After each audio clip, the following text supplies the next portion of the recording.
అనుదిన స్తుతి. కీర్తనల గ్రంథం నుండి 1000 స్తుతులు. Praise the Lord. దేవుని నామమునకు మాత్రమే మహిమ కలుగును గాక. దేవుని నామస్తుతితో ఈ ఉదయకాలాన్ని ఆరంభిద్దామా? స్తుతి. నా పాదములకు చోటు విశాలపరిచిన దేవా, మీకు స్తోత్రములు. నా శత్రువులను వెనుకకు మల్లజేసిన దేవా, మీకు స్తోత్రములు. నన్ను ద్వేషించిన వారిని నిర్మూలము చేసిన దేవా, మీకు స్తోత్రములు.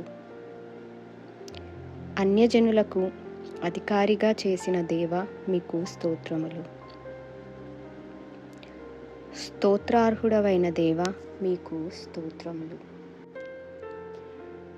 శత్రువులను తరిమికొట్టి తన జీవితమును విశాలపరిచిన దేవునికి కీర్తనకారుడైన దావీదు రాజు స్తుతులు చెల్లించుచున్నాడు.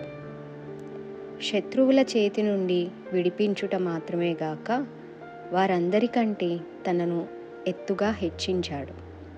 అందువలన యెహోవా నామమును అన్యజనులలో సహితము ఘనపరచవలెనని తలంచి ఆయన నామమును గానము చేయుచు మహిమపరచుచున్నాడు. దావీదు రాజుకు చేసిన దేవుడు అదే హెచ్చింపు, అదే ఘనత, అదే కాపుదల మనకు దయచేయను. ప్రార్థించుకుందామా?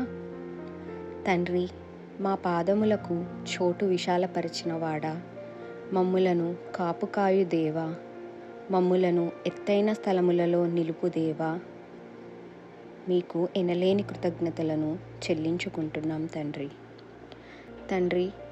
ఈ వీడియో ద్వారా మిమ్ములను స్తుతిస్తున్న ప్రతి బిడ్డను, ఈ ఛానల్ను, మమ్ములను యేసుక్రీస్తు వారి పుణ్యనామమున ఆశీర్వదించమని వేడుకుంటున్నాం తండ్రి. ఆమెన్.